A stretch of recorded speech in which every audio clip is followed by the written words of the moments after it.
agora tá rodando aqui, calma aí. Foi. Já estamos ao vivo. Apareceu um reloginho. Show.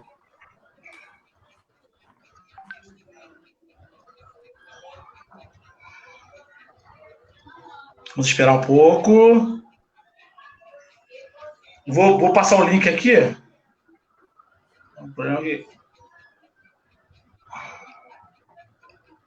Agora eu vi, agora tá. Começou já, a galera tá subindo aí.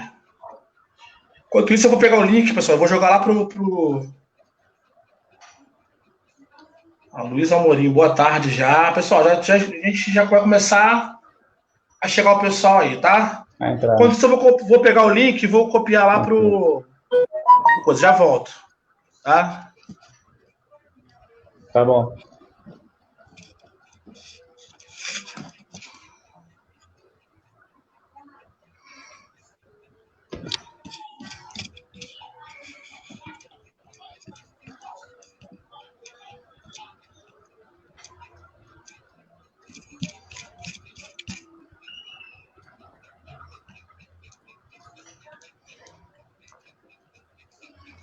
Sim, calma aí. Vou jogar o link lá no grupo da escola, tá? Pra galera que quiser compartilhar. Aí fica à vontade.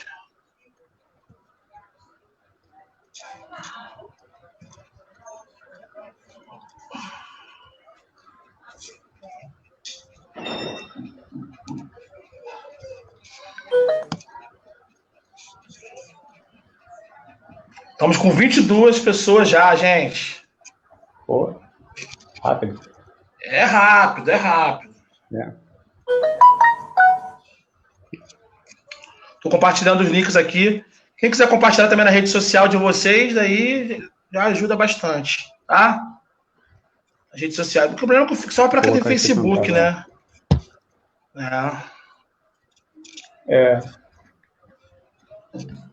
Quem não tem Facebook que fica ruim agora. Então, pessoal, já estamos com 31 pessoas, hein? Caramba, rapaz, é rápido. É rápido. Caramba. Crescimento exponencial, né? Lá, 35, 36. Pessoal, boa tarde a todos aí que estão nos vendo. Que fica ruim agora. Então, pessoal, já tá com 31 pessoas, hein? Caramba, rapaz, é rápido. Gente, alguém tá com um som alto aí, só para saber? Sou eu. E eu não sei desligar. Aqui. Só para não dar... Não dá... Só do computador mesmo. Não, beleza. Pronto. Então, pessoal, como eu estava dizendo, né? Boa tarde a todos aí que estão na nossa live aí, mais uma sexta-feira, né? A gente está muito feliz com esse projeto, né? Graças a Deus, tivemos muitos acessos no outra live. A gente quer agradecer a vocês, né, que acreditam no nosso trabalho, né? Os nossos alunos que acreditam muito nesse projeto, estão nos fazendo as perguntas. Cada semana cresce o número da audiência dessas lives. A gente pede para que você possa compartilhar aí, né, no seu Facebook, né, e outras redes sociais, caso você tenha, porque é importante que a gente tenha um serviço de informação bem legal, né, que os nossos colegas vão falar aqui para vocês. Lembrar para os alunos do CIEP 380, né, que se inscreveram no link, né, no Drive. Quem não se inscreveu, se inscreve aí, o link está na página da própria escola. Vale uma parte de carga horária para estágio, como a gente já tem falado aí desde a última live. A gente está muito feliz de realizar esse projeto, tá?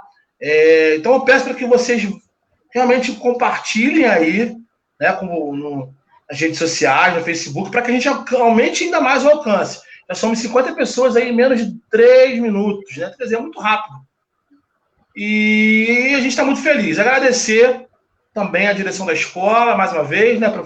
Professora Silvia, também a professora Célia, que nos ajuda, né, com esse projeto, que são idealizadoras e também são co-participantes desse projeto. Agradecer aos colegas professores da nossa escola, que estão sempre por aí, né? Daqui a pouco eu vou falar o nome deles aqui, que estão ao vivo aqui, né? E agradecer a cada um que é ex-aluno, que a gente viu muito aí na semana passada. Enfim, cara, a gente só tem a agradecer a vocês por acreditar no nosso trabalho. Né? O trabalho que é feito para vocês, tenho certeza disso. Né? E aí hoje a gente vai iniciar, eu só faço isso aqui mesmo, tá, galera? Eu só venho, apresento, como eu sou malandro, eu vou embora e deixo meus amigos aqui na furada. Mentira, eu não vou fazer isso. Mas apresentar cada um deles, né? Para vocês. Deixa eu voltar aqui na minha colinha, por favor. Então, nós temos aí a professora Fátima Mendes, né? Que é a nossa professora da escola. Deixa eu achar aqui o currículo dela que eu peguei aqui. Bom, se formou na Universidade UFRJ do Rio de Janeiro, não é isso, Fátima? Isso mesmo. Que mais? Deixa eu abrir aqui, que não está abrindo agora, meu Deus do céu. Ciências Sociais, não é isso? Isso. Isso. Pela UFRJ. Nossa professora da nossa escola há muitos anos, né? E topou esse debate aí, né, hoje, para poder esclarecer essas dúvidas aí que, com certeza, muitos de nós temos, né? E, com certeza, a gente vai sair daqui bem enriquecido com muita coisa legal que vai ser falada. Também o professor Luiz Antônio, né, nosso querido professor Luiz. Deixa eu voltar aqui com a minha colinha de novo, que eu estou falando com vocês ali na colinha no WhatsApp web aqui, o computador também dá uma travada. Mas, vamos lá, deixa eu voltar aqui. Gente, a gente vai devagar, mas chega lá. Calma aí, Luiz. Bom, formação em Ciências Físicas, Químicas e Biológicas do Centro Universitário da cidade, pós-graduação em Educação Ambiental e Universitária pela Universidade Gama Filho, não é isso, Luiz? Pós-graduação em Gestão UF, e todas, né, no lato senso. Fátima, eu faltei falar alguma coisa tua? Eu não sei se eu faltei falar. Tá ótimo. Professora de Sociologia, habilitada em Filosofia, Geografia e História. Perfeito. Isso aí. E o nosso convidado, né, é o professor Lucas Vailante. Estudou Biologia, Ciências Biológicas na Unirio, né? É mestre pelo Instituto Federal do Rio de Janeiro, IFRJ, e também, tem mais uma coisa aqui, estudou especialização em Educação à Distância na instituição de ensino Faculdade Internacional Signorelli. Eu queria desejar boa tarde para vocês, e eu já passo a bola para vocês aí iniciarem todo esse trabalho. A gente está aqui nos bastidores, e é isso aí, galera. Muito obrigado pela audiência de vocês, e vamos lá, vamos embora que tem muita coisa para fazer aí, para ver aí. Com vocês. Isso aí, boa tarde a todos. Começar aqui esse bate-papo aqui com a seguinte fala. Essa pandemia causada pelo Covid-19, ela não foi a primeira e provavelmente não será a última. Né? Os vírus, eles estão aí no nosso planeta aí há bilhões de anos, né? Antes mesmo da espécie humana. Né? A ciência, atual, ela é bem diferente da ciência de séculos atrás, né? Há séculos atrás, o conhecimento científico ele era construído a partir de simples observações que você tinha no cotidiano. Então, exemplo, você observava lá um pedaço de carne em decomposição, cheio de moscas, e você, pela sua observação de aquelas moscas ali naquele pedaço de carne, você concluía, né, por essa observação, que a carne dava origem às moscas. E aí o conhecimento científico na época era construído dessa forma. Depois de muito tempo, né, surgiu o método científico, né, onde você tem que ter, para comprovar a sua hipótese, são experimentos, né, controlados aí com seus devidos resultados. E ainda não se conhecia esse mundo microscópico, né, de bactérias, protozoários e vírus. Né, isso começou a ser descoberto pelo ser humano com a invenção do microscópio, né? A princípio surgiu lá o microscópio óptico, né? E aí conseguiu lá as bactérias, né? Aí você tinha aí a física e a química também contribuindo, né? Junto com esse estudo aí a produção de medicamentos, isso aumentando aí a expectativa de vida da espécie humana. Mas até então não se tinha conhecimento do vírus, porque só começaram a observar os vírus quando surgiu aí o microscópio eletrônico. E aí, com o passar do tempo, o sequenciamento do DNA, do genoma, e o estudo aí do material do vírus e das demais espécies. Aí sim é que começou a se conhecer os vírus, né? E aí vieram as primeiras vacinas, né? Se você comparar a vacina lá, a primeira vacina com a vacina atual, acho que estão até sendo produzidas aí testadas em relação à Covid-19, é bem diferente o processo, né? Hoje você pega aí um fragmento de RNA de um vírus, recorta, pode colar em outro e produzir uma vacina, né? E a nossa espécie é a única espécie, né, que tem a capacidade de tentar burlar a seleção natural, né? Nossa variabilidade genética, né, ela, dentro da própria espécie humana, ela permite essas alterações. No que diz sentido à própria Covid, você vê aí em reportagem pessoas de 102 anos sendo internadas e curadas, e pessoas mais novas que vêm a óbito, né? Então, existe alguma coisa aí também, além dos fatores de risco, né, que também estão envolvidos, mas você tem aí risco envolvido, e também os fatores sociais, socioeconômicos que estão envolvidos aí nessa área, né, alimentação, né, desemprego, que é a parte que a professora Fátima vai falar, e eu vou passar a palavra para ela agora. Boa tarde para todos. Eu centralizei a fala na questão da globalização, né? Quando a gente fala em pandemia, a gente está falando em algo que vai atingir o planeta todo, de uma certa maneira, né? A princípio, nas primeiras pandemias, elas eram mais localizadas, porque o sistema, por exemplo, de transportes não era como é hoje. Quando a gente fala de globalização, a gente está falando no mundo todo interligado. Interligado por meio da comunicação, mas principalmente do transporte de coisas e de pessoas, né? Por conta disso, a pandemia, nos dias atuais, na contemporaneidade, ela é muito mais contundente. Ela atinge realmente todo mundo, né? Porque essas viagens propiciam a viagem do vírus também. E na questão da Covid, a gente ainda tem aí o componente de que ele é altamente contagioso.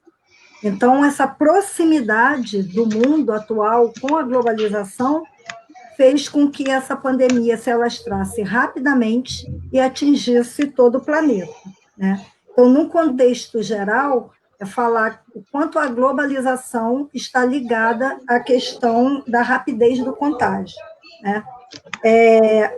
Todos se relacionando com todos, obviamente que essa pandemia, ela realmente é rápida e geral. E aí a gente tem ainda duas vertentes, né? No caso da vertente política, infelizmente, a gente tem visto a inércia, né, dos governantes frente a essa pandemia. E, por outro lado, deveria ser direcionado através do que a ciência nos proporciona de conhecimento.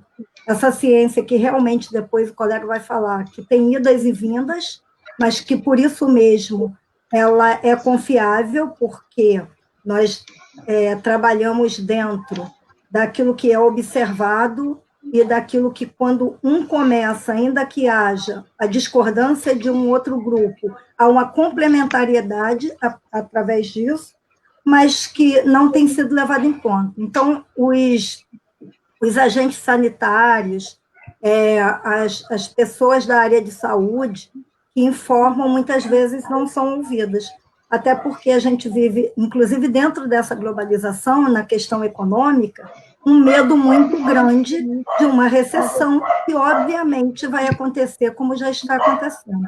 E isso influencia diretamente essa questão pandêmica e as ações governamentais em relação a ela. Aí eu passo a bola para o Lucas. Então, boa tarde, gente, mais uma vez, né? Dentro desse contexto que a professora trouxe, né, da globalização, é importante a gente reforçar, é claro que já é bem massificado nas mídias, né, o modo de transmissão do vírus, né?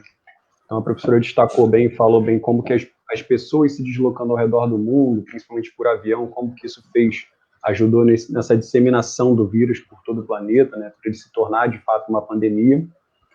É importante falar, e é importante a gente reforçar aqui, né, que os sintomas que as pessoas desenvolvem, as pessoas que contraem o vírus, eles desenvolvem, ajudam nessa disseminação do vírus. Então, os principais sintomas são tosse, o espirro e outros sintomas também similares à gripe.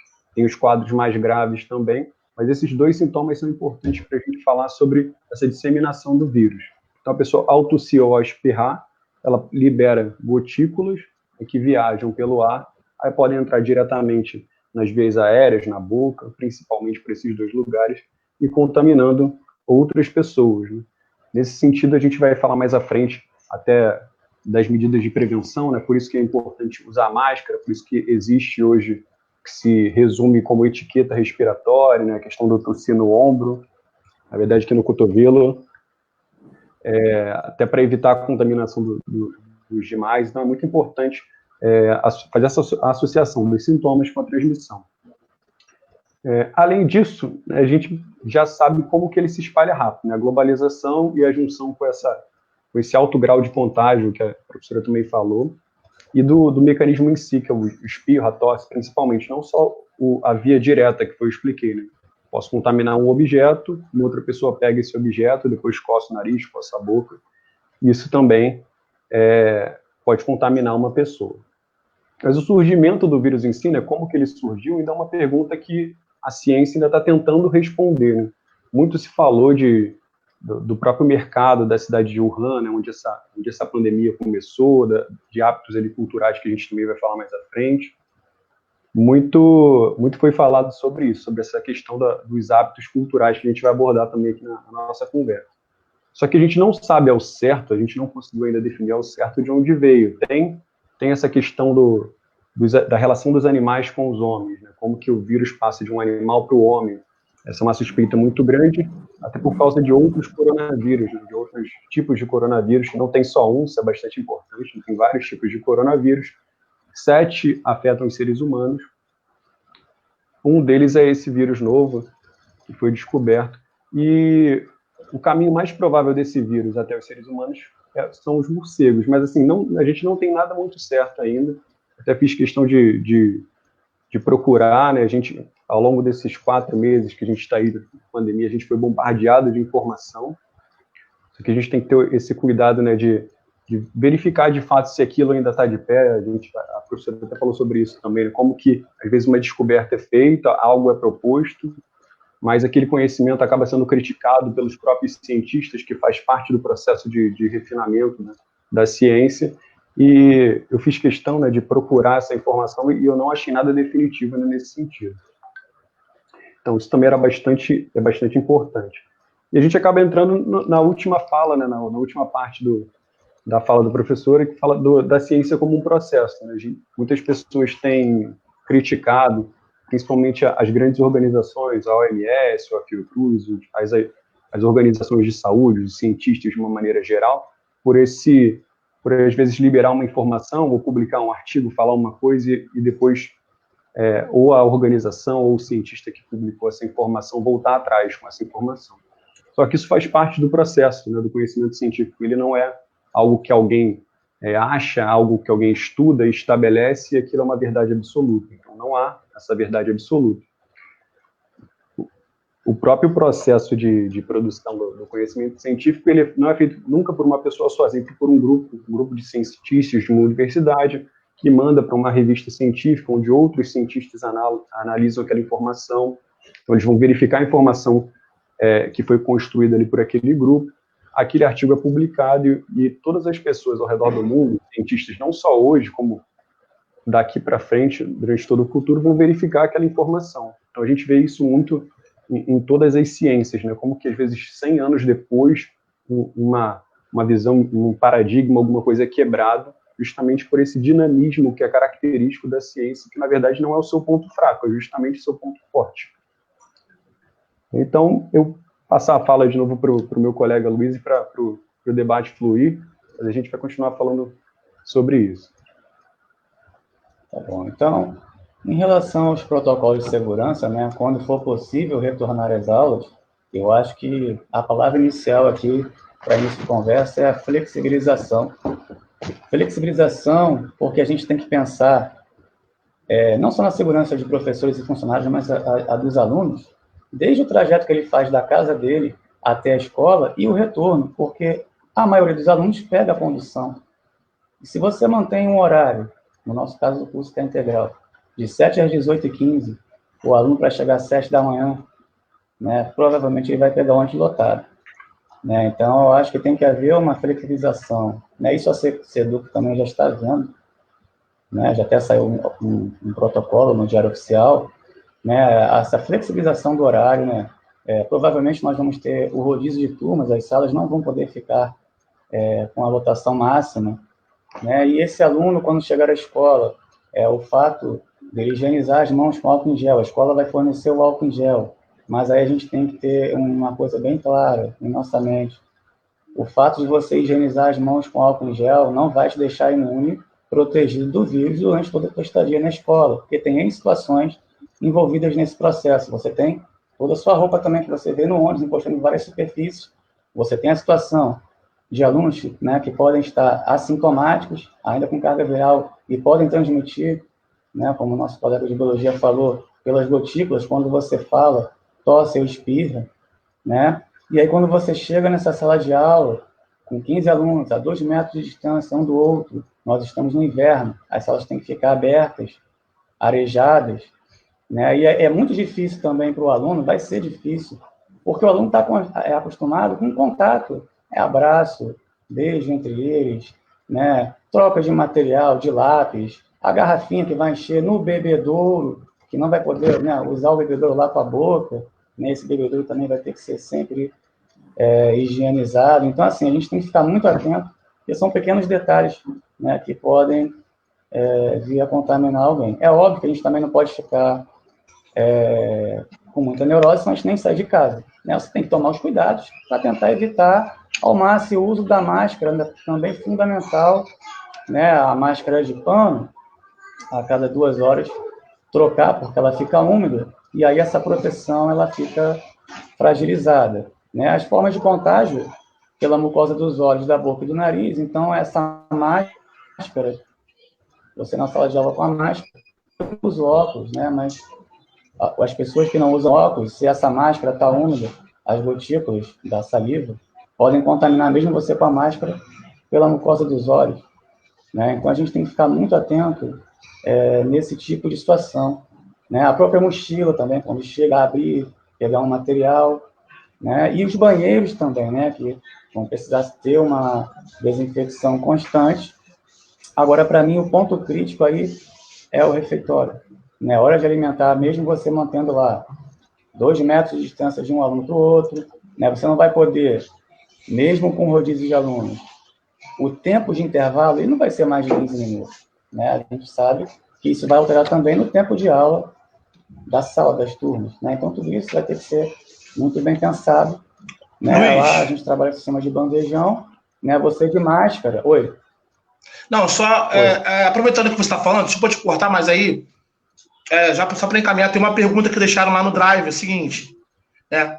Quais problemas que a educação enfrentará após a pandemia do Covid-19? Quer dizer, mais ou menos o que vocês já estão falando aí, né?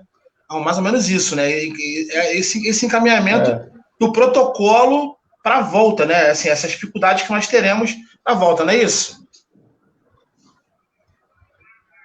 Exatamente. E aí, na hora lá do bandejão, o ideal, se tiver o bandejão mesmo, né? Os talheres ficam lá, você com a máscara, é só retirar a máscara quando você chegar à tua mesa, né? Que já tiver com aquele distanciamento. Provavelmente deve ter um álcool em gel próximo ali. Eu não sei se vai ser a refeição como era, se vai ser merenda fria, a gente não sabe. Mas se for a refeição servida, tem que ter essa série de cuidados. Mas o maior índice de contaminação, né, é na hora da refeição, se não tomar esses devidos cuidados. Dificilmente você também vai fazer uma refeição e não vai conversar. Né? Então, por isso a importância desse distanciamento também no refeitório. Né? E eu vou passar a bola agora para a Fátima para ela complementar. Pois é. Primeiro eu queria fazer um link com o que o Lucas tinha dito sobre a questão de que o início da pandemia foi na China, e eu queria abordar a questão do preconceito e da xenofobia, né, que fazem parte da questão sociológica. Porque muita gente tem, inclusive, tratado os chineses de uma maneira assim, como se eles tivessem a culpa é uma palavra ligada ao conceito cristão, né? Mas a responsabilidade de ter disseminado um vírus, né? O pessoal não quer nem comer mais no japonês, mano. Não vai no chinês, hein? Que é fatal para todo mundo, inclusive para eles também, né? Então, essa questão acaba acentuando esse processo xenofóbico. E aí a gente ainda acaba vendo que tem algumas declarações xenofóbicas até por parte de governantes, né? E isso aí vai influenciar diretamente na política e na economia, no caso do Brasil, porque, por exemplo, o nosso maior parceiro econômico é a China. Aí vem um governante e fala alguma coisa a respeito e você cria uma crise diplomática. Então, a questão fica ainda pior, né? Se querem preservar a questão econômica e, às vezes, até colocam essa questão econômica acima da questão da valorização da vida, né, da saúde, das questões sanitárias, então a gente tem que deixar de lado essa questão xenofóbica, que vem com aquela... A primeira coisa que a gente costuma ouvir é que é porque eles têm hábitos alimentares, como o Diogo falou, né, estranhos. Mas essa questão de hábitos alimentares estranhos depende de quem está falando. Porque para o indiano, a gente comer carne de vaca também é muito estranho, né? Então, o estranho dependendo de onde você está falando. Aqui no Brasil, em 2017, teve um surto de... eu esqueci até o nome da doença, mas micose pulmonar, causada pelo consumo de carne de tatu. E aí? Então, em todos os locais do mundo, há coisas diferentes, hábitos alimentares diferentes, hábitos comportamentais diferentes. E aí eu já quero linkar com a questão que o Luiz falou, da questão do comportamento, né? Porque quando a gente olha o comportamento do latino ou do africano, nós temos as relações sociais colocadas como relações mais quentes, né? Diferentes das relações estabelecidas entre os asiáticos e os europeus de uma maneira geral, que se costuma dizer que é um pouco mais fria. A gente tem muito essa questão do abraço, essa questão do beijar, de estar junto. E aí, quando o Luiz coloca as questões alimentares e de hábitos em sala de aula, na escola, a gente fica preocupado também com a questão das relações sociais. Nós, seres humanos, somos seres sociais, né? Nós vivemos desse relacionamento com o outro. E a gente vai ter que entrar numa outra conformidade, que já estão chamando de novo normal, né? Então, é imprescindível que a gente comece a rever nossos hábitos, inclusive os hábitos que já foram mencionados de higiene, né? De lavar sempre as mãos, né? De não colocar as mãos no rosto, de não estar muito próximos, e é algo que faz parte da nossa cultura, de uma maneira geral, né? E, por outro lado, tudo isso leva a uma aceleração do processo histórico.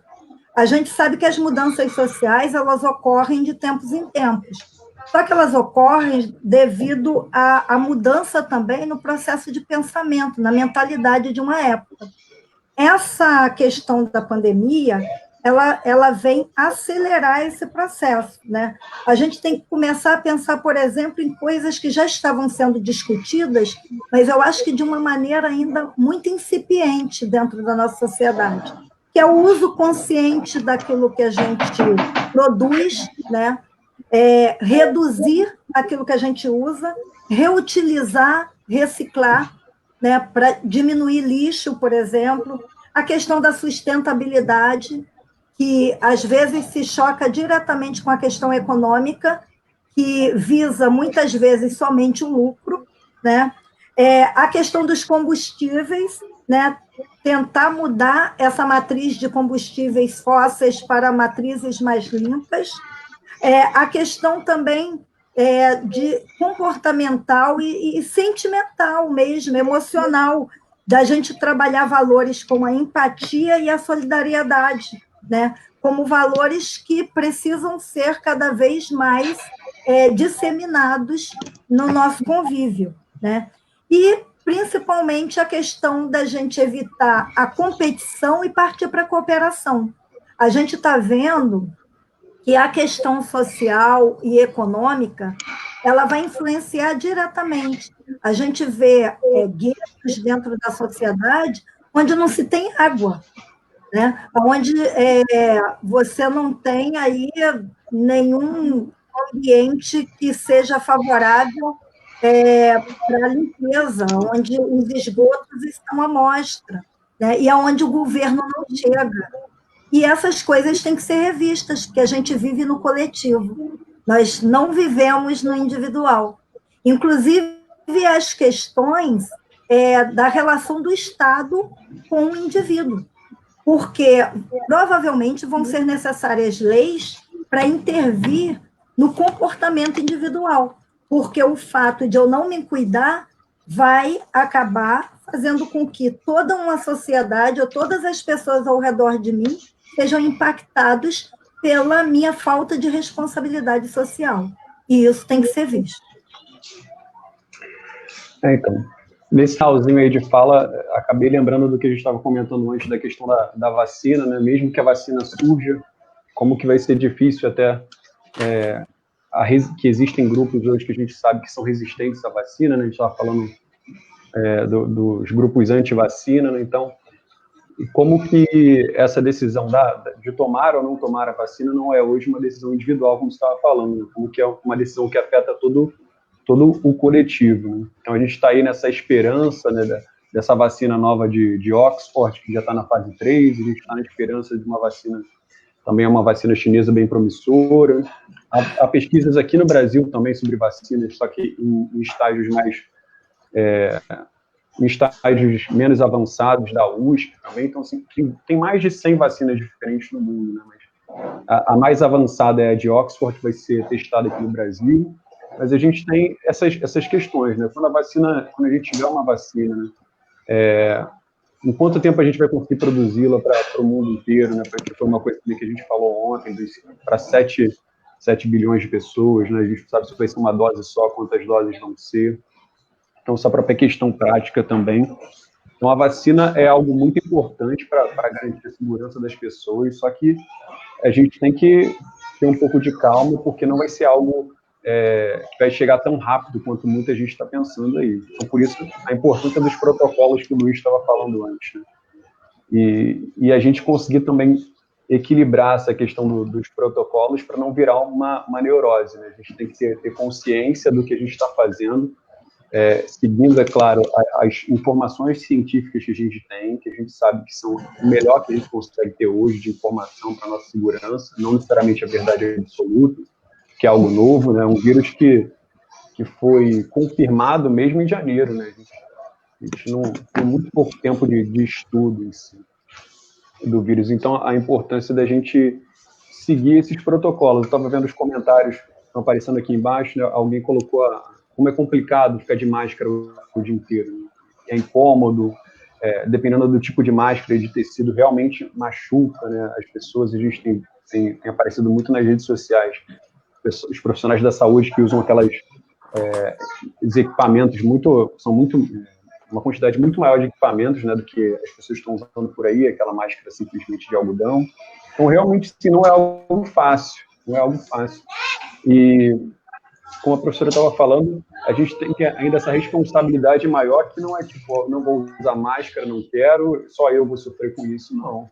Porque você pode pegar a doença e não ter sintomas graves, ou então nem ter tantos sintomas assim, mas ainda assim transmitir para outras pessoas, né? Às vezes até para pessoas que você ama. Então, olha a questão aí da gente sair de nós, né, e olhar para o todo, não só para as nossas famílias, mas para as pessoas do transporte público, que nós estávamos falando, para as pessoas na escola. Então, é uma mudança, a gente está exigindo várias reflexões nesse momento que a gente está passando.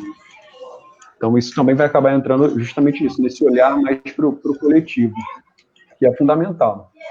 Além da gente ter essas vacinas, essas pesquisas das vacinas ainda em andamento, são mais de 100 vacinas, mas elas estão todas aí em andamento.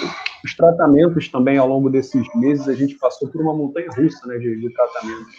Descobriram um medicamento, aí tem uma pesquisa científica lá em algum lugar e fala, pô, tem uma boa taxa de melhora, tem uma boa taxa tem um bom indicativo, às vezes de teste, num teste laboratorial, mas num teste humano não é tão bom assim, ou então descobriu-se alguma coisa, mas aquela pesquisa não foi tão bem feita. Então, a gente teve todos esses movimentos de medicamentos aí que ficaram bem famosos, né? Entrou até assim num debate mais político, né? A questão da própria cloroquina, a gente teve a dexametasona depois, o ivermectina, hoje estão falando bastante do remdesivir. Então, alguns medicamentos são usados para amenizar sintomas, outros que são, esse remdesivir já é um antiviral, e a gente está aí nesse movimento todo aparece uma notícia que parece ser promissora do medicamento, aí já um grupo já tenta garantir esse medicamento. Eu vi uma notícia recentemente que os Estados Unidos já comprou quase toda a produção desse último medicamento. Então, como que a gente tem duas coisas interessantes aí, né? Como que uma informação já chega e um país quer se garantir, chegar na frente, né, comprar tudo para ele, garantindo ali a posse daqueles medicamentos com o seu dinheiro, e outra que pode ser uma coisa que mais à frente, assim como a cloroquina hoje, se mostre não tão eficiente assim quanto se pensava, né? Que é um medicamento que funciona para outras coisas e que, infelizmente, não se mostrou tão bom assim, não se mostrou bom nessa relação custo-benefício dos pacientes de Covid. Para finalizar um pouquinho, acho que é importante a gente falar também, já falei da questão da vacina, dos tratamentos, do próprio diagnóstico, né? A gente tem hoje dois tipos de testes, de uma maneira geral. É o teste rápido, que na verdade é um teste que detecta quem já teve a doença, né? Que ele vai pegar uma amostra do seu sangue e vai ver se você tem os anticorpos ali, se você já enfrentou essa batalha contra o vírus que causa a Covid-19. E tem também um outro teste que determina se você está com o vírus naquele momento, que é um teste do cotonete. Coloca o cotonete, pega uma amostra da secreção do seu nariz e detecta se ali tem o material genético do vírus, né? O teste PCR. Então, tem basicamente esses dois testes, mas só o PCR serve para o diagnóstico. O teste rápido ele serve para ver só quem já teve. Então, infelizmente, nenhum dos dois tem sido feito em larga escala no Brasil. Então, a gente não tem aqui, infelizmente, nenhum tratamento, nem aqui nem em nenhum lugar do mundo, vacina também nem aqui em nenhum lugar do mundo. A testagem no Brasil tá menor do que em outros países, então isso é ruim até para a gente saber em que período da pandemia a gente está, e até para pensar em política pública mesmo como a própria volta, né, os protocolos que a gente estava falando e tudo mais. Então, nesse sentido, passo mais uma vez a bola aí para o Luiz, para a gente continuar. Deixa eu só fazer duas coisas aqui. A primeira é registrar a presença da nossa chefe, Patrícia Alexandre, é isso? O nome dela que está assistindo a nossa live, né, a nossa chefe da DRP. Então, a gente quer recebê-la com muito carinho aqui na nossa live. E a segunda coisa que eu faria antes de passar a bola, que acho que é uma coisa também importante, ontem a gente esqueceu de falar isso na nossa pré-live, sobre, acho que a parte antropológica da questão da alimentação mesmo, do que eu vejo muita galera falando assim, com preconceito a respeito da alimentação da China, né? Por que o chinês se alimenta assim? A Fátima falou um pouco aí e tal. Mas assim, isso é uma questão histórica, né? Se você for entender o processo histórico da China, passaram bastante fome e tal, tiveram que partir para comer o que tinha pela frente. Então, isso é uma coisa, acho que interessante, né? As pessoas não sabem e ficam repetindo. Porque o chinês também foi comer essas coisas ridículas, que nojo, não sei o quê. Mas você tem que entender que é um processo histórico, né? Eu estou errado. Não está errado, mas para além do processo histórico, é um processo cultural, né? Existem Sim, sim, sim. tantas culturas quanto grupamentos humanos, e cada um deles acaba encontrando maneiras diferentes para poder solucionar determinados problemas que surgem ao longo da sua história, né? Então, em um determinado lugar se come, sei lá, churrasquinho de escorpião, no outro se come tatu, como aqui no Brasil, e em outros se tem outros tipos de alimentação. E essa pandemia, ela surgiu lá, mas ela poderia ter surgido em qualquer outro lugar, né? Eu queria até retomar uma coisa que foi dita antes, porque a gente fala assim, passa dos animais para o ser humano. Às vezes a gente esquece que a gente também é animal, né? Por isso que passa. Nós fazemos parte desse grupo, né? O fato da gente ter a capacidade de raciocínio, que até alguns cientistas dizem que outros animais também têm, né, uma certa capacidade mental e de raciocínio em desenvolvimento, não faz da gente diferentes dos outros animais. Nós somos seres vivos e nós estamos aí dentro desse planeta, que é um planeta vivo, recebendo todas as influências e todas as trocas que estar vivo dentro de um planeta permite, né? Então, faz parte. E eu queria falar também, teve uma aluna, a Ana Maria Índio, ela estava preocupada com a questão do preço, né? Que, inclusive, para poder fazer o teste hoje, quem vai pagar particular, ela até colocou um valor de R$ 400. E aí ela perguntou o seguinte, poxa, quando essa vacina chegar, se chegar, ela vai ter um custo?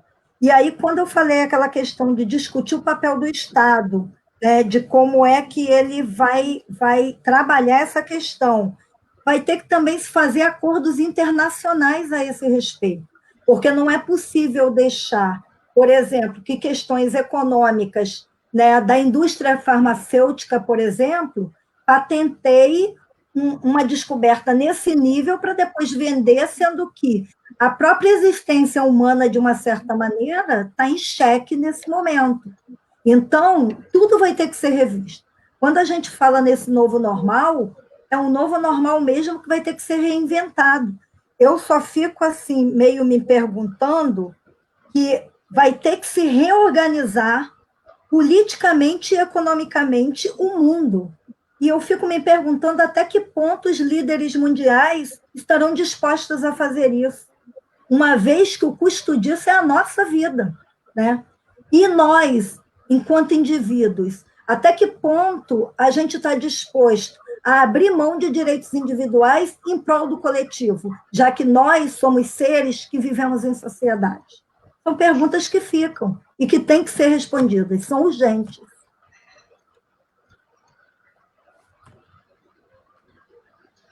Bom, então acho que a gente pode partir para as perguntas, né? A pergunta de uma aluna. Não? Pergunta não, um comentário. Pode? Então pode. Não, Luiz, não, se você... Desculpa, é porque atrasou aqui. Mas pode falar aí, depois a gente vai para as perguntas. Não, tranquilo. Não, é que eu vi o comentário de uma aluna falando, nossa, usar máscara por 2 horas é cansativo, imagina o dia todo. Primeiro, eu não acredito que seja o dia todo, até porque você vai ter um rodízio de alunos, né? Caso as aulas voltem, quando voltarem, a gente não tem isso ainda definido. Mas aí vocês imaginem, nós estamos no inverno, né? As salas têm que ficar abertas, arejadas. Cada escola tem uma realidade de faixa etária, uma realidade estrutural. No caso da nossa escola, né, são alunos só do ensino médio. Já é complicado, né, você ficar atento a todos esses protocolos de segurança, porque é instintivo, é habitual seu do dia a dia. Você, às vezes, dá coceira no olho, você vai lá e bota o dedo, né, você tem que se preocupar agora de encostou numa superfície, não sei se está contaminado, tem que passar álcool em gel. Então, para o adulto, adolescente, já é complicado. Agora, você imagine que o Estado também tem escolas de ensino fundamental, 6º ano, né, 6º, 7º ano, é bem mais complicado, é outra realidade. Escolas, né, no caso a nossa não tem ar-condicionado, mas as escolas que têm ar-condicionado, e eu já trabalhei em escolas privadas que têm ar-condicionado, mas as janelas são travadas, elas não abrem, e isso não pode. Então, vai ter que ter toda, realmente, uma readequação para você cumprir esses protocolos, né? Então, essa questão da máscara, isso no inverno. Agora, você imagina no verão, você suando, transpirando, aquele calor, você com aquela máscara. Realmente vai incomodar, mas é necessário, né? Você vai ter que trocar essa máscara aí várias vezes. Outra coisa que a gente não pode esquecer é que o problema não está só na escola, né? O sistema de transporte público, ele também vai gerar esses problemas, mesmo você cumprindo esses protocolos. Você vê que BRT, metrô, trem, que são climatizados, as janelas não abrem, elas são travadas, né? E as pessoas ali, aglomeradas ali dentro, né? A maioria, ou todos, se espera com máscara, mas ali você tem um alto índice de risco de contágio, né? Então, são questões complexas, né? O meio de transporte, né, é o nó aí no caso aí do transporte de massa na pandemia. Mesmo com essa flexibilização de horários, a gente está percebendo que não está dando conta. Não está dando conta, né? Bom, então eu vou partir então para as perguntas, né? Tem muita pergunta aqui. Cara, só para falar para vocês, a gente está com, deixa eu olhar aqui de novo, estava com 96 espectadores, só que é uma audiência muito rotativa. Então, na semana passada, a gente terminou a live, tinha quase 4 mil visualizações, assim. Então, o negócio é sério, porque as pessoas vão compartilhando. Assim, a gente não tem exatamente a quantidade concreta, mas eu quero agradecer a audiência aí de todo mundo que está vendo a gente aí. A gente fica muito feliz mesmo com isso. Vamos lá. Eu vou fazer a pergunta aqui, e aí vocês, né, quem se sentir apto vai responder, e aí a gente vai fazendo assim. A primeira pergunta aqui, ó, eu não coloquei de quem era a pergunta, não, tá? Só coletei e coloquei para a gente poder fazer. Como vocês veem a sociedade depois que esse episódio terminar? Posso encarar essa, então? Bora. Vamos lá. Pode. Então, eu acho que, assim, como a professora destacou, como vocês destacaram, eu acho que assim, isso está gerando muitas questões e muitos questionamentos, assim, sobre o que a gente tem hoje e, assim, de dificuldades e também parte das dificuldades que a gente tem hoje, como que elas estão relacionadas com problemas que a gente tinha anteriormente, né? O Luiz estava falando do transporte público. O transporte público ele sempre foi ruim, né? A gente sempre teve problema aqui no Rio de Janeiro com BRT, com trem, com ônibus de uma maneira geral, com transporte alternativo que não é regularizado, né? que não está regularizado pelo Estado. Então, a gente sempre teve esse problema. Chegou a pandemia, chegou toda essa questão relacionada ao novo coronavírus, as questões não vão se resolver, infelizmente, né? Questões que vêm de anos aí, de uma hora para outra. E a gente, é claro que a gente, por outro lado, não tem que ficar não vai se resolver, não vou de alguma maneira tentar mudar, não é isso, mas assim, não vai acontecer a mágica, infelizmente. A gente tem que, é claro, tentar agir no sentido de mudar. A gente tem que tentar conversar com as pessoas, com a própria proposta dessa live, né? Tentar conscientizar as pessoas, tentar pressionar de alguma forma, de uma maneira, usando os mecanismos que a gente tem dentro como cidadãos que a gente tem de pressionar, só que também a gente tem que tentar, de alguma maneira, ver que algumas coisas elas dependem de ações individuais, como a gente estava falando, mas outras a gente depende de ações coletivas. A gente tem que se organizar coletivamente para cobrar e, de alguma maneira, tentar mudar. De alguma maneira, tentar mudar ou minimizar. Infelizmente, essas mudanças radicais, assim, eu não creio que vão acontecer, né? É um achismo, assim, eu não creio que vão acontecer. A gente achar que, por causa disso, as pessoas os governantes vão se conscientizar. A gente vê isso até pela própria questão que a gente tem visto aí de desvio de dinheiro, né, pela própria questão da pandemia em vários estados, uma coisa que não é um grupo simplesmente que faz, assim, uma coisa meio que generalizada. Então isso tem me deixado bastante preocupado. Eu acho que vão ter mudanças, mas não as mudanças que infelizmente a gente precisa, né, mudanças de pessoas que a gente espera muito dos governantes, né, que são quem está ali, de fato, para quem a gente votou e delegou ali algumas coisas, mas elas dependem muito também da nossa participação durante essa pandemia e depois dessa pandemia, de uma participação consciente.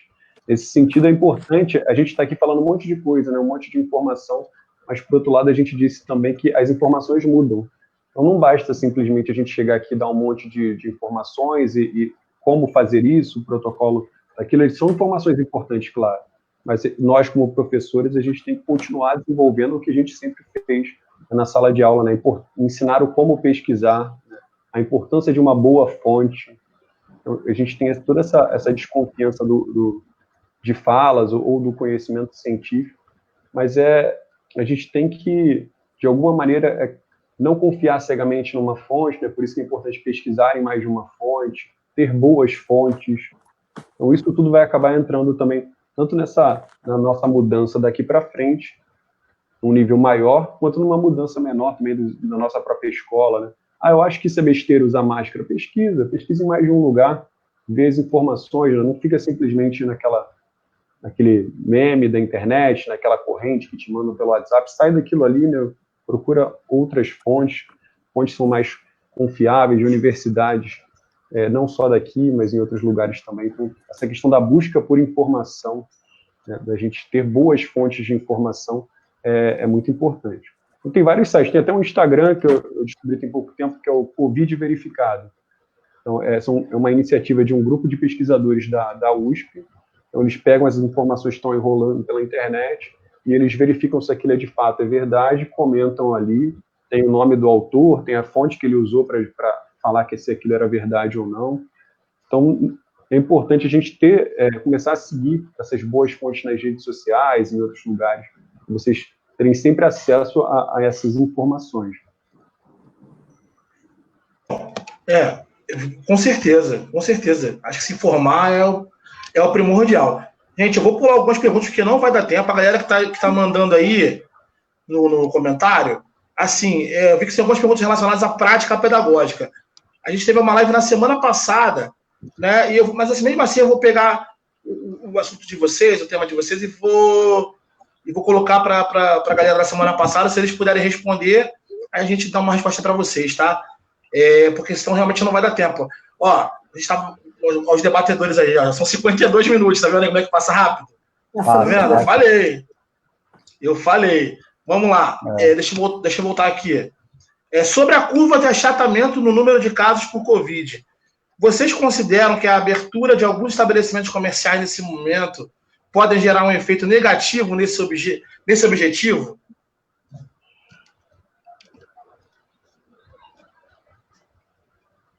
Quem vai? Posso encarar também de novo? Ou Luiz quer responder? Pode responder. Depende. Vai, pode ir lá. Eu falo e você complementa, então. Tá. Depende. Acabaram de comentar aqui, a flexibilização está tendo aqui, ó. Vídeo da galera no bar no Leblon ontem, aglomerado sem máscara. Aí é o coletivo, tem que se pensar no coletivo. Depende. Se cumprirem os protocolos, né, as chances de contágio diminuem. Mas, do jeito que está sendo, a flexibilização está inviável. Ninguém está cumprindo nada.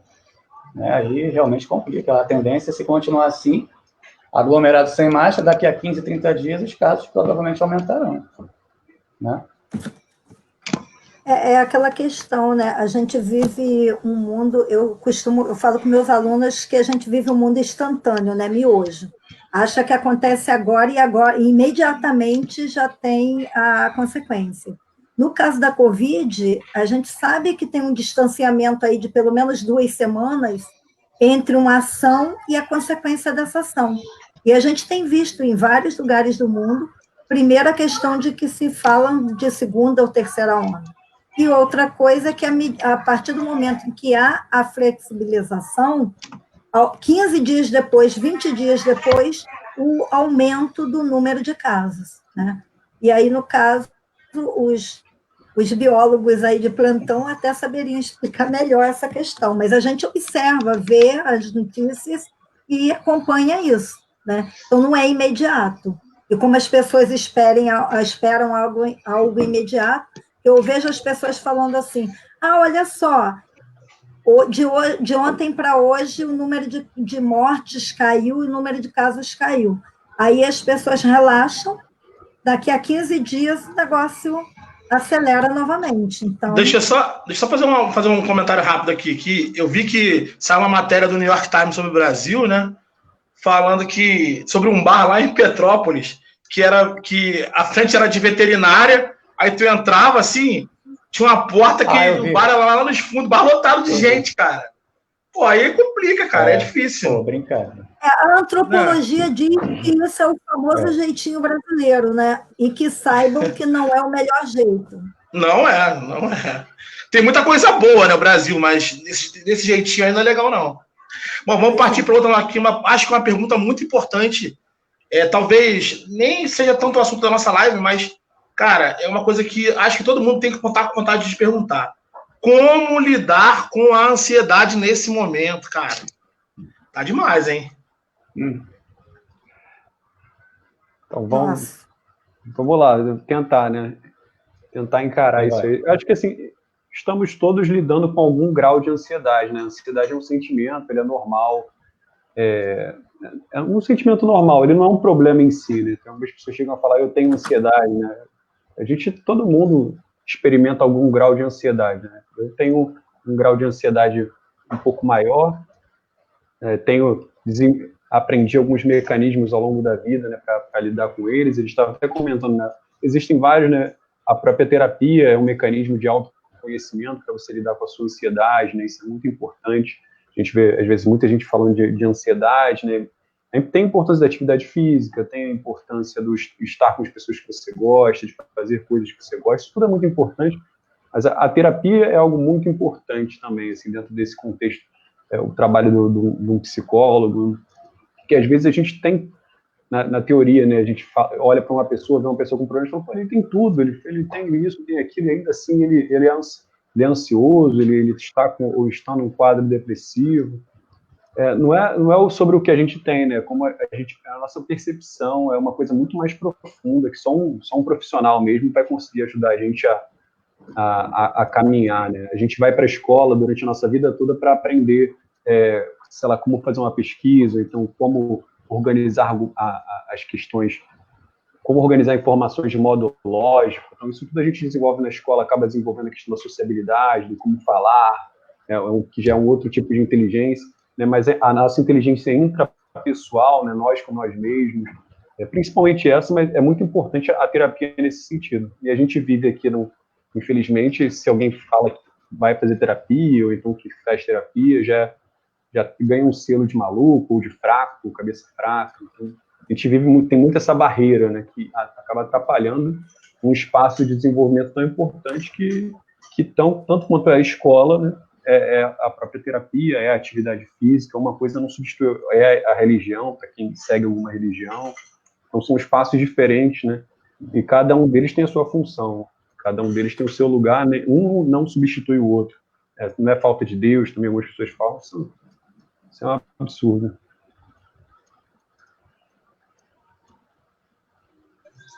Isso aí. Alguém quer falar mais alguma coisa sobre isso? Fátima, Luiz? Era bom abrir para mais uma pergunta, né? A gente tem que tomar cuidado. Então, fala, Luiz. Pode abrir. Não, só comentar rapidinho. Vai falando aí, pode falar. Tem pessoas que não buscam essas formas de controlar a ansiedade, né? Não porque não querem, porque não conseguem, né? Um exercício ou uma dança. E a gente tem que tomar cuidado, porque a pessoa, às vezes, quer amenizar isso na alimentação. E aí começa a comer de um tudo, né? Você já está sedentário, né? Na quarentena, isso pode te acarretar mais problemas de saúde. Né? Isso também. Peraí. Realmente, né? Realmente é uma situação que a gente fica complicado, cara. Nessa quarentena aí, pô, cara, dentro de casa, com quem tem filho, meu irmão, filho pequeno, no meu caso, bicho, eu penei com o moleque, porque não tem muito o que fazer, e você tem que ficar criando situações para ele fazer, e o moleque queria comer toda hora, uma atrás da outra, e isso vai dando um desespero. Meu Deus, mas agora as coisas já estão mais acertadas, criamos rotinas e tal.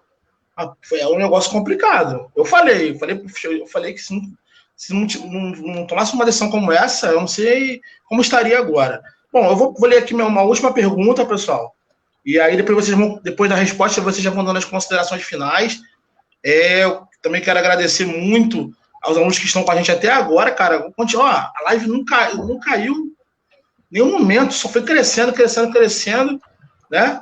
E, cara, isso é muito legal, cara. Isso é muito legal. Agradecer aos colegas da nossa escola, os professores que estão assistindo, cada um aí que eu não pude falar porque eu fico aqui operando nos bastidores, operando o sistema, né, da live, mas agradecer a cada um de vocês, agradecer aos amigos aí, né, que estão presentes também na live, enfim. Cara, é muito legal isso, muito legal e tá dando muito certo, a gente tá muito feliz. Vamos lá, eu vou para uma pergunta aqui que eu não sei se... bom, eu acho que cabe também vocês responderem, mas fala muito também sobre o protocolo. Vocês acham certo só os professores da escola particular participarem dessa reunião sobre a volta às aulas? É porque amanhã vai ter parece uma assembleia do Sindicato dos Professores das escolas particulares, né? E para decidir sobre essa volta e tal, esses professores vão se posicionar. O que vocês acham disso? Vocês acham que deve se ouvir os professores? Enfim, eu acho que mais ou menos essa é a intenção da pergunta. Gente, olha só, professores são professores, lidam no ambiente, o ambiente escolar, onde a gente está diretamente ligado a muita gente, é um espaço de sociabilidade realmente, é um espaço de contato social. Agora, infelizmente, na nossa sociedade, parece que as coisas estão divididas entre o particular e o público. O particular ainda tem a questão econômica envolvida, né? O que dá uma instabilidade muito grande para os profissionais da área, né? Por mais que nós tenhamos as nossas demandas dentro do emprego público, quem está dentro das escolas particulares tem também outras demandas, né? Que estão diretamente ligadas às questões econômicas, como qualquer outro comércio.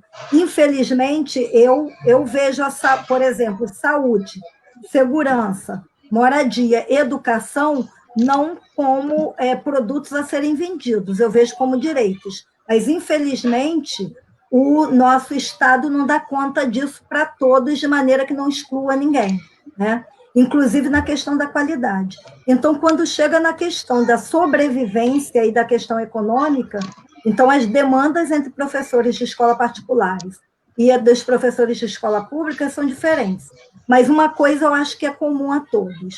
Essa questão deveria ter sido discutida desde o começo, inclusive em relação às aulas remotas, né? Até porque nós temos um panorama social muito diverso, onde a gente vê, dentro das EADs, por exemplo, que nós fomos meio que jogados nela de ponta cabeça, pessoas que não têm acesso, gente, tem gente que não tem comida, vai ter internet. Verdade, verdade. Né?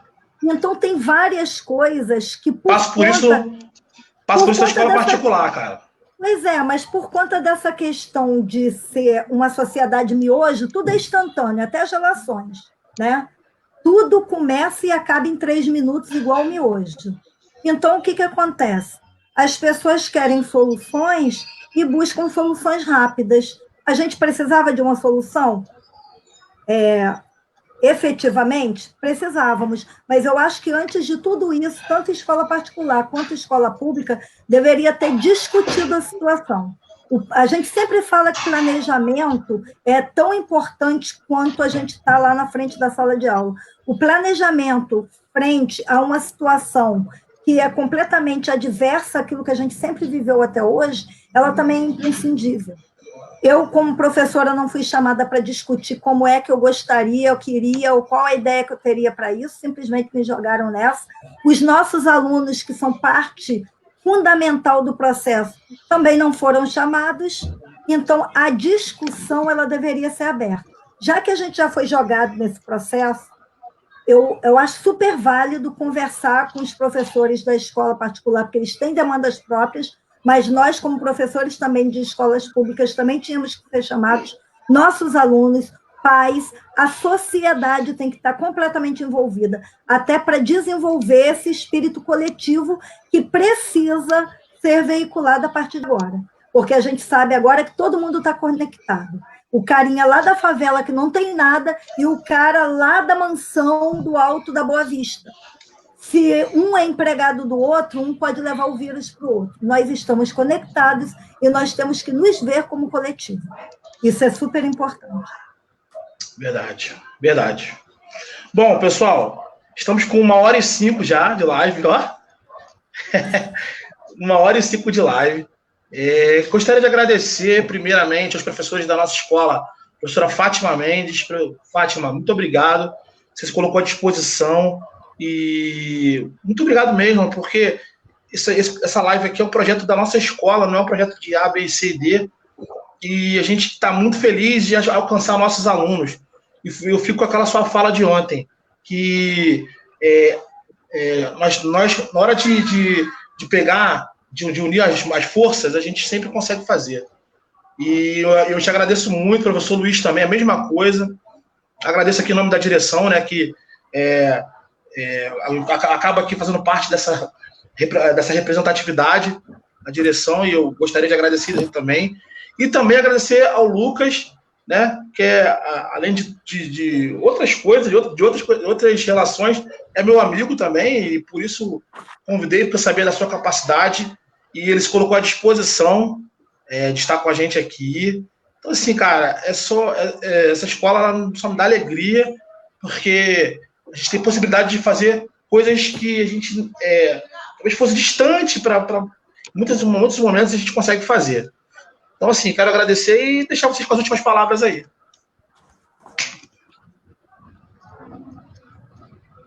Vai eu? Bem, eu gostaria de agradecer a professora Fátima, ao professor Lucas, Diogo aí, né, por acrescentar aí, acho que foi uma troca de conhecimento, né, de informação, e a oportunidade aí, a confiança da direção, né, de me colocar aí na live, né, isso me deixa muito feliz de saber que a direção confia no meu trabalho, né, confia no nosso trabalho, né, Fátima. E agradecer ao Lucas por ter se disponibilizado, né, de participar da nossa live. Gostei muito de conversar com você, né, quem sabe a gente não possa trabalhar juntos, né, vai ser um prazer. E é isso. Bem, eu também gostaria de agradecer tanto a direção, o Diogo aí, que está sempre por trás dessas questões tecnológicas, é a ele que eu recorro sempre que ele está na escola, quando a gente era presencial, e eu estava numa furada, como quase sempre, nas furadas tecnológicas, né?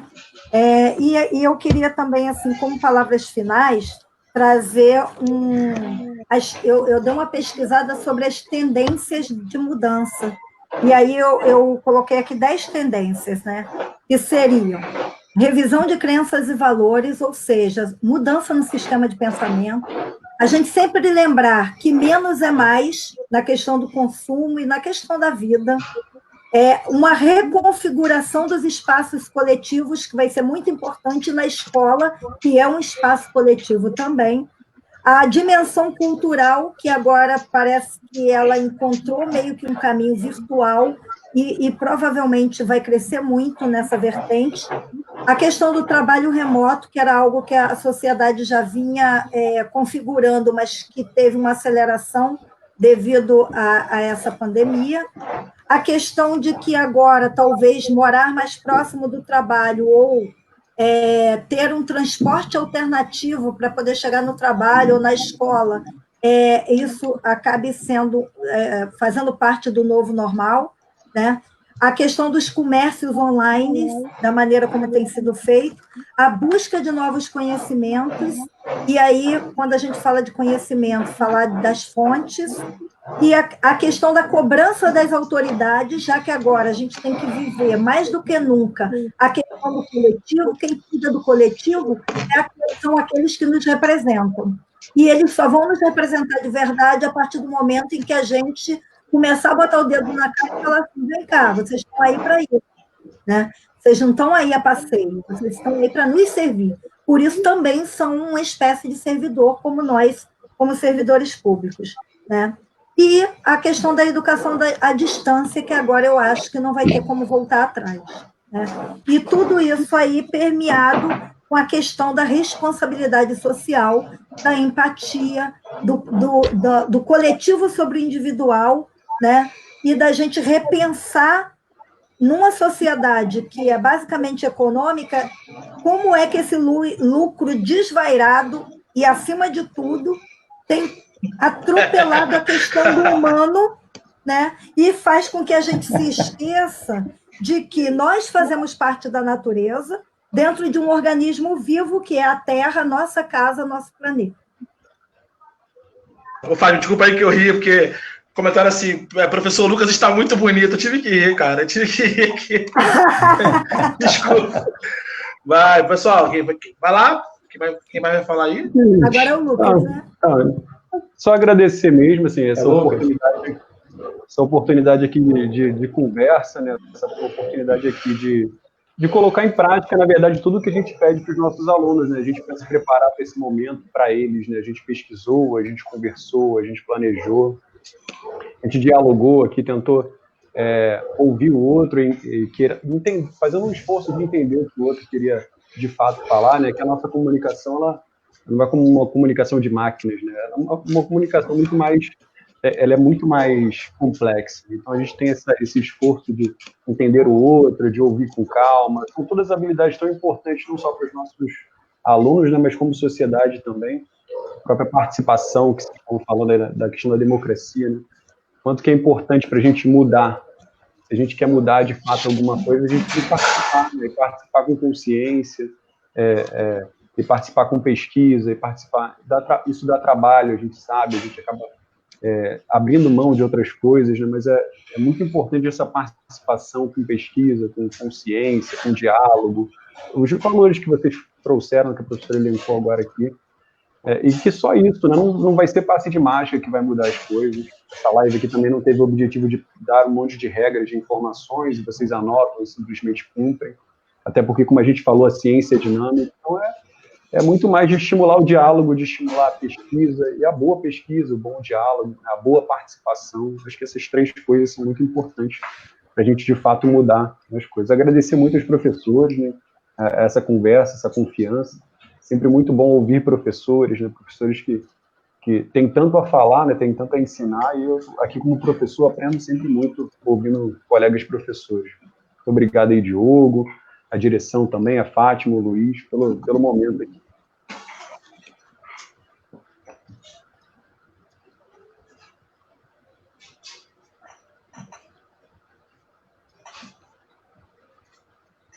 Vai lá, Luiz. Já falei. Já falou? Tá dormindo, Diogo? Não, desculpa. Já, foi o primeiro. É que eu achei que ele queria falar... Não, peraí. É que eu achei que ele queria falar alguma coisa naquela hora. Desculpa, gente. Perdão. Eu achei que tinha travado. Eu tava aqui, meu Deus. Não. Então, pessoal, antes de... semana que vem estaremos novamente aqui com vocês. A partir de terça-feira estaremos divulgando um novo tema da semana que vem. Compartilhem, se inscrevam nos drives, né? Galera que os alunos de prática de ensino, por favor, façam aí os relatórios, né? Tudo isso está sendo feito para vocês, né? Em consequência, a gente está sendo brindado com tanta informação positiva. Aos ex-alunos também que estão aí, né? Um monte de ex-alunos escrevendo aí que eu vi, né? Sobe o coraçãozinho aí, ex-alunos, sobe aí pra gente que a gente gosta, né? E é isso aí, gente. Então, até semana que vem. E compartilha nossa live aí para poder alcançar mais gente. Muito obrigado à direção e todos os colegas que nos ajudaram nessa questão. Valeu? Um grande beijo. Tchau, tchau.